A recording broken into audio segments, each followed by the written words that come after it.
사사기 15장 1절부터 8절입니다. 이런 일이 있은 지 얼마 뒤에 밀추수 때가 되었을 때에 삼손은 새끼 염소 한 마리를 가지고 아내를 찾아가서 장인에게 아내의 침실로 들어가게 해달라고 부탁하였으나 장인은 그가 아내 방에 들어가는 것을 허락하지 않았다. 그리고 장인은 다른 제안을 하였다. 나는 자네가 그 애를 몹시 미워한다고 생각하고 자네 친구에게 아내로 주었다네. 사실은 동생이 언니보다 더 예쁘니 부디 그 애를 아내로 삼아주게. 그러자 삼손이 그들에게 이번만은 내가 블레셋 사람들에게 어떤 손해를 끼친다 해도 나를 나무라지 못할 것이요 하고 말하면서 나가서 여우 300마리를 잡아 꼬리에 꼬리를 서로 비끌어 매고는 그 두 꼬리 사이에 가지고 간 회를 하나씩 매달았다. 그는 그 회에 불을 붙여 블레셋 사람의 곡식 밭으로 여우를 내몰아서 이미 베어 쌓아 놓은 곡식 가리에 불을 놓았다. 불은 곡식 가리뿐 아니라 아직 배지 않은 곡식과 포도원과 올리브 농원까지 다 태워버렸다. 블레셋 사람들은 누가 그렇게 하였는지 알아보았다. 마침내 사람들은 딥나 사람 곧 삼손의 장인이 삼손의 아내를 빼앗아 들러리 섰던 친구에게 아내로 주었기 때문에 삼손이 저지른 일임을 알게 되었다. 블레셋 사람들이 딥나로 올라가서 그 여자와 그 아버지를 불에 태워 죽였다. 그러자 삼손이 그들에게 말하였다.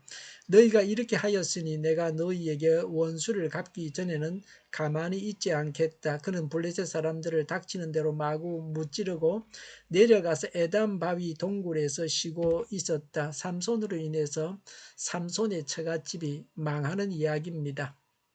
1절에 삼손이 새끼 염소 한 마리를 가지고 장인에게 갔습니다. 삼손은 장인에게 아내의 침실로 들어가게 해달라고 했습니다. 그러나 장인이 허락하지 않았습니다. 고대 근동의 결혼 풍습, 또 고대 아라비아인들의 결혼 풍습은 신부 집에서 결혼식을 하고 신부는 친정 집에서 그대로 삽니다. 결혼 후에 신랑이 자주 찾아가서 아내를 만납니다. 이 경우는 아내가 주인이고 남편은 손님으로 찾아오고 처가에 올 때마다 선물을 가지고 오는 것입니다. 삼손의 결혼은 바로 이런 것이었습니다. 또 다른 경우는 결혼 후에 신랑이 신부집에 계속 삽니다. 대릴 사이와 같이 됩니다. 신랑이 자기 시족으로부터 분리됩니다. 삼손은 이방 여인과 결혼하여 이방 풍속을 따랐습니다. 삼손이 선물을 가지고 간 것은 아내를 용서하고 화해하려고 한 것입니다. 이들의 삼손이 아내를 싫어한다고 생각해서 다른 사람에게 시집 보내었답니다. 이미 14장 10절에서 삼손이 처갓집에서 잔치를 베풀었습니다. 그때 결혼 지참금이 지불되었습니다. 결혼 서약을 너무 쉽게 깨버렸습니다. 장인의 이런 변명은 오히려 삼손이 잘못했다고 몰아붙이는 것입니다. 삼손이 화를 낼 만했습니다. 2절에 그리고 삼손에게는 동생을 아내로 삼아라고 했습니다. 혼숙감을 챙기겠다는 욕심이었습니다. 3절에 삼손은 블레셋 사람들에게 손해를 끼치더라도 나를 나무라지 못할 것이라고 했습니다.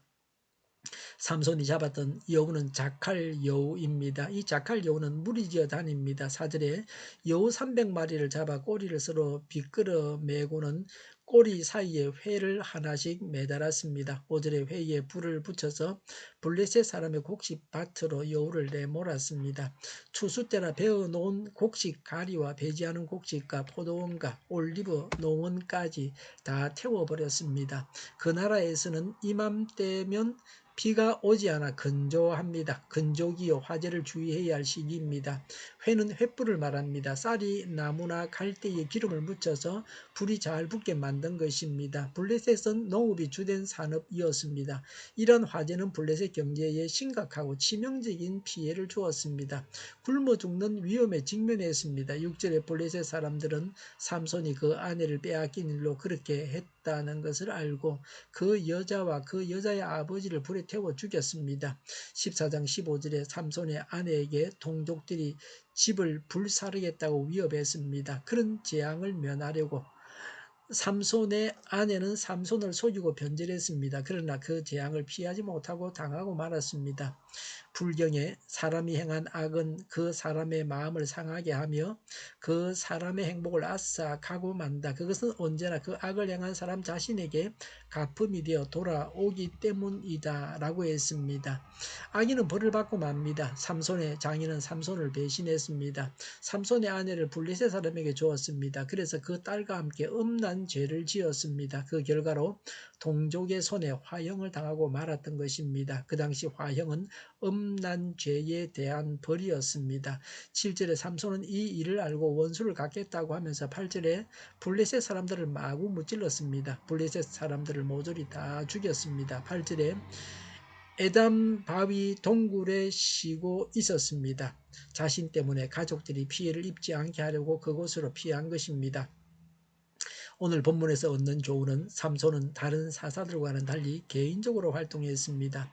삼손은 하나님께서 주신 복을 가지고 자신의 개인적인 욕정을 채우려고 했습니다. 또한 충동적으로 사용했습니다. 그래서 삼손은 이스라엘의 사사지만 명예를 얻지 못하고 비극적인 최후를 맞게 됩니다. 하나님께서 주신 복을 잘 감당해야 합니다. 하나님께서 주신 복을 가지고 하나님께 영광을 돌려야 합니다. 하나님께서 주신 복을 가지고 개인적인 욕심을 채우려고 하면 하나님께서 그 사람을 낮추십니다. 악을 행하고 죄를 지으면 그것으로 인해서 불행을 당하고 맙니다. 삼손이 사사로이 싸운 것을 하나님은 이스라엘을 구원하는 기회로 삼으셨습니다. 삼손이 이룬 성리입니다. 삼손이 여우 300마리를 순식간에 잡았습니다. 블레셋 사람들을 크게 무찔렀습니다. 하나님의 도우신 가운데 이런 일들을 할 수 있었습니다. 우리 성도는 하나님의 능력을 힘입어서 지금도 이런 승리를 거둘 수 있습니다. 악은 반드시 심판을 받고 맙니다. 이 세상에서 받지 않으면 다음 세상에서라도 받게 될 것입니다. 하나님은 세우신 일꾼을 통해서 하나님의 백성들의 원수를 멸망시키십니다. 기도하겠습니다. 하나님의 방법으로 하나님의 일을 하게 하옵소서. 악을 버리고 선을 행하게 하옵소서. 오늘보다 내일이 더 낫게 하여 주시옵소서. 교회가 분열되지 않고 하나가 되게 하여 주시옵소서. 모든 언론이 제 역할을 다하게 하여 주시옵소서. 정의가 강물처럼 흘러가게 하여 주시옵소서. 코로나19가 물러가고 백신과 치료제가 나오고 갇힌 생활이 끝나게 하여 주시옵소서. 우리 동일교회가 만구는집하게 하여 주시옵소서. 예수 이름으로 명하노니 모든 병만은 물러가고 몸의 모든 부분들 온전하게 될지어다. 신유의 기적을 베푸셔서 지금도 저희의 질병을 고쳐 주시옵소서. 교회와 나라를 고치시고 온전케 하여 주시옵소서. 잘못된 모든 것들을 제거하셔서 온전케 하여 주시옵소서. 하나님께서 기뻐하시는 교회와 나라가 되게 하여 주시옵소서. 코로나19로 신음하는 모든 자들을 고치시고 온전케 하여 주시옵소서. 저희와 교회와 나라의 민족을 불쌍히 여겨 주시옵소서. 늘 맑은 공기를 마실 수 있게 하여 주시옵소서. 하나님께서 기뻐하시는 나라가 되게 하여 주시옵소서. 공부하는 학생들에게 지혜를 다하셔서 하나님의 지혜로 앞서가게 하시며 합격의 영광을 누리게 하여 주시옵소서. 좋으신 하나님을 찬양합니다. 오늘도 하나님 안에서 차고 넘치는 복된 삶을 살게 하여 주시옵소서. 예수님의 이름으로 기도하옵나이다. 아멘.